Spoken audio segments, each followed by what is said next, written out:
এর আগে চ্যাম্পিয়ন্স লিগে প্রথম লেগ ৩-০ গোলে পিছিয়ে থাকার পরও জেতার ঘটনা আছে 4টা।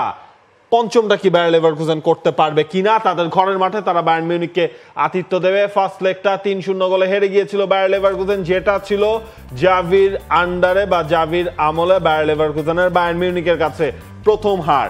প্রতিশোধ নেওয়ার একটা সুযোগ ছিল, কিন্তু সেই মিশনেও লেভারকুজেন ধাক্কা খেয়েছে ফ্লোরিয়ান ভার্টসকে হারিয়ে।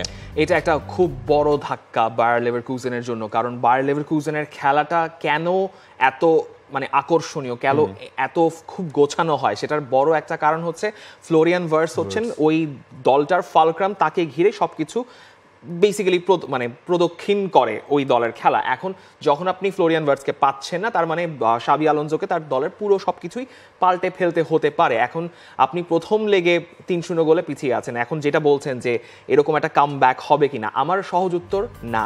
তার কারণ হচ্ছে বায়ার লেভারকুজেন টানা 2 ম্যাচ হেরেছে, যেটা আগে কখনো হয় নাই শাবি আলোনসোর অধীনে। 1.5 বছর পর হচ্ছে গিয়ে যে তারা ব্যাক টু ব্যাক 2 ম্যাচ হারলো, ব্যাক টু ব্যাক 2 ম্যাচ হেরেছে। তার চাইতেও বড় সমস্যাটা আমার কাছে মনে হয় বায়ার লেভারকুজেনের, সেটা হচ্ছে ক্রাইসিস মোমেন্টে, ক্রাইসিস বলতে সেটা হচ্ছে ইন গেম ক্রাইসিস মোমেন্ট না, পুরো দলের ক্রাইসিস মোমেন্টে আসলে শাবি আলোনসো এখনো কিভাবে সামাল দেবেন বা তাদের দলের ইগোগুলোকে কিভাবে ম্যানেজ করবেন, সেটা নিয়ে হয়তো এখনো ঠিকঠাক মতো অ্যানালাইজ করতে পারেনি। কারণ বায়ার্ন মিউনিখের সঙ্গে ম্যাচেই তাদের প্লেয়ারদের বডি মুভমেন্টে, বডি ল্যাঙ্গুয়েজে বেশ কিছু সমস্যা দেখা গেল যে ফ্লোরিয়ান ভার্টস, ফ্রিম্পং এর মধ্যে একটা কথা কাটাকাটি চলছে, তারা কোচের কোনো সিদ্ধান্ত নিয়ে একমত হননি এবং ওয়ার্ডার ব্রেমেনের সঙ্গে তারা 2-0 গোলে হেরে গেল।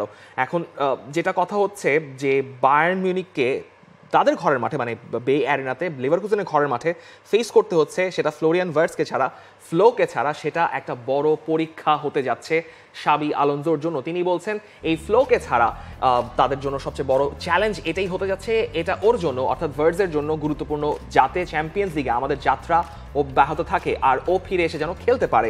ফ্লোকে ছাড়া এর চেয়ে বড় চ্যালেঞ্জ আমাদের জন্য আর হতে পারে না।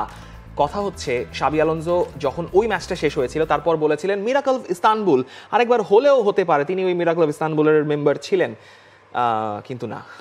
দেখেন, সেই ওই বাস্তবতায় ধাক্কাটা তো খেয়েছেন ফ্লোরিয়ান ভার্টসকে নিয়ে। এরপর আপনি যখন হচ্ছে বুন্দেসলিগায় লাস্ট রাউন্ডে আপনি হেরে যান, তখনও কিন্তু সেটা কিন্তু হচ্ছে একটা বড় আপনার রিয়ালিটি চেক হচ্ছে। এর মধ্যে হচ্ছে আপনি এই ম্যাচে এনরিককেও আপনি হচ্ছে পাচ্ছেন না, সেই জায়গায় আপনার এটা চেঞ্জ করতে হচ্ছে। এই সব কিছুই লেভারকুজেনকে আমার মনে হয় ওই আউট অফ অল কম্পিটিশনে ধীরে ধীরে আসলে নিয়ে যাচ্ছে।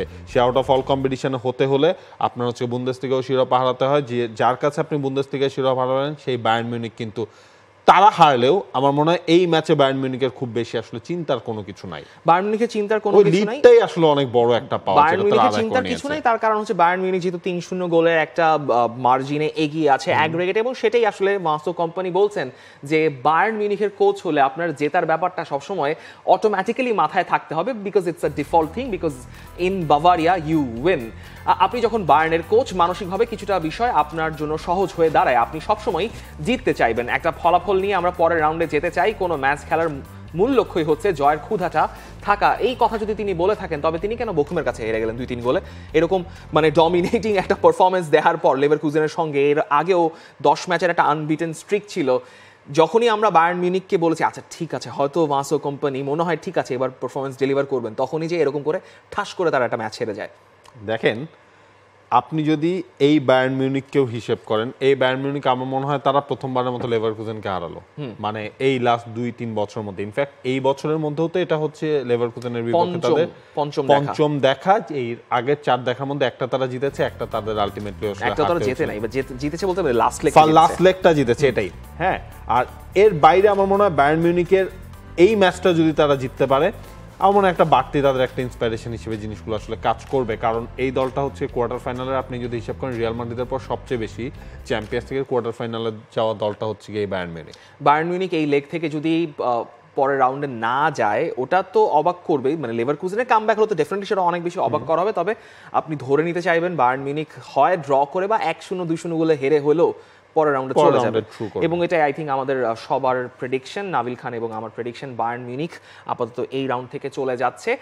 For more updates, subscribe to our YouTube channel and click on the bell icon. Follow us on Facebook and Instagram. Download T-Sports app to enjoy exciting games and highlights. Visit tsports.com.